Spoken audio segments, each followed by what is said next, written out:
Good morning, ladies and gentlemen. Thanks, Will, and thank again, like Jim, to thank Tony and his team for putting this together. We, like WWF, have been involved with these events for several years and also find them extremely productive.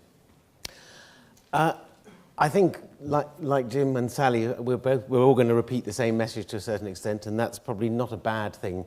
And echoing what Jim has said about the urgency of the issue, I won't go into all the details. Milton Friedman once said that businesses have only one social responsibility, and that is to maximize profit for their shareholders. In an age where corporate scandals of all sorts, from tax avoidance to horse meat, are beguiling us, this dictum isn't silly wrong. It seems to have been built for another time and another place. However, this doesn't mean, sadly, that all corporates have stopped abiding by Friedman's creed, or that they have ceased viewing social responsibility as a nice add-on, a complement to their marketing campaigns. And that perhaps is one of the explanations why we find ourselves in the situation that we do today. However, some companies, and they're a growing group, I'm glad to say, out there, have fully realized that pursuing their commercial and business interests without proper consideration to the societies they operate in and are involved with does not result in competitive advantage. On the contrary, it leaves them exposed to all sorts of scandals and controversy, regulatory changes, consumer action, investor responses. It does not increase their security or the security of their customers, nor is it better for the bottom line. It leaves businesses more vulnerable and more insecure. In the end, this blinkered approach makes businesses irrelevant to societies, to communities, and ultimately to their shareholders and their investors.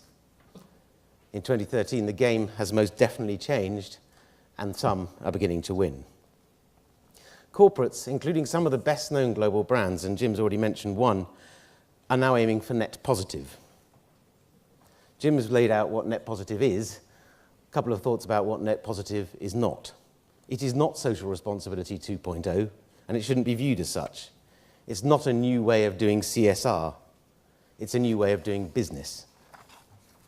It's no longer enough to be, as one of our speakers later today said, less bad or less rubbish. You need to be good. For businesses to succeed in today's environment, they have to have a net positive impact on the world. Companies increasingly are looking beyond their immediate impact and thinking in much broader terms. They're taking the public debate from minimizing damage to a whole new sphere of creating positive impact. You'll hear in the next day and a half from a number of companies who are already doing this, who are thinking about how to do it, and in many cases implementing it already. But a few examples from the people we work with. Jim mentioned the commitment to reducing deforestation. IKEA, who we work with, is one of those companies. It now looks to create more forests than it destroys in the use of its products. BT, who we'll also hear about, no longer aims just to cut its own emissions, which it has done by 80% over the last couple of decades. It wants to help its customers cut its carbon by at least 3 times its own footprint by 2020. And when they talk about their footprint, they include the whole of their supply and value chains.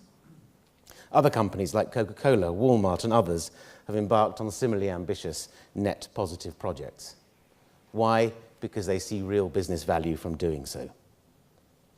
And an increasing number of companies are adopting net positive impact targets that combine state-of-the-art avoidance of impacts, mitigation and conservation actions that ultimately support healthy communities, sustainable economies, and promote human welfare.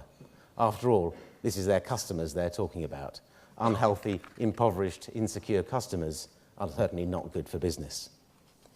And establishing a net positive impact goal has a number of benefits for business. It allows them to seize on a myriad of opportunities to hedge risk against volatile commodity and energy prices. It ensures a sustainable supply chain for strategic materials. And this is very important. In a world where we're seeing increased resource scarcity, variability in commodity prices, a race for energy, companies that are thinking 5, 10, 20 years in the future realize that those will be the constraints on their profitability. But most importantly, it allows companies to fortify their brands and appeal to a new generation of consumers who are demanding sustainable products. As net positivity expands, so will the corporate ecosystem of valuation. How do we understand the value of the companies in our marketplace? This should create a virtuous circle where companies will have better data and information that will help them establish more robust and more manageable net positive targets. Companies will be in a better position to analyse and understand the deep efficiencies required throughout their supply chains, effectively target investments in high-risk areas, for example, securing raw materials, and better marry the two critical strategies of sustainable production practices with the growing movement in sustainable consumption. So looking from the end to end of their value chains, identifying value in every moment based on reducing resource use and replenishing the environment from which those resources come. Jim talked about systemic change, and net positivity will bring about a step change in business practices. It will not happen overnight. I think, as everyone in this room knows, changing corporate cultures, even from a small NGO like the Climate Group to some of the biggest businesses, takes time. It's the very essence of what companies do, and it can for many seem like a daunting task. But starting from a high level of ambition and a clear, robust narrative will ensure that employees, investors and suppliers, and of course consumers, are fully on board from the outset. You need measurable targets accompanied with transparent reporting, and you need to constantly engage your consumers so they are part of that journey and are taking the necessary steps in what will promise to be a challenging but a very promising course of business that brings new opportunities, and for those companies that plan to be here in 2020 and perhaps even 2030, ensure their survival. So net positive should not just be seen as this year's fad. It is something that requires a long-term commitment and long-term investment. But it doesn't mean waiting for long-term rewards. The companies that I've mentioned, and from those that we'll hear later in today and tomorrow, the benefits come very quickly. The Climate Group, throughout its history, has worked with companies, with local and regional governments that are pledged to exactly this kind of leadership. And so we're very excited to be part of this conference here, which will help further understanding, help people come together, share experiences and outlooks on what is undoubtedly a new approach. But I believe, and I think many of you in this room also do, that this approach will define how business is done and will define how we manage our relationship with the environment in which we operate for many years to come.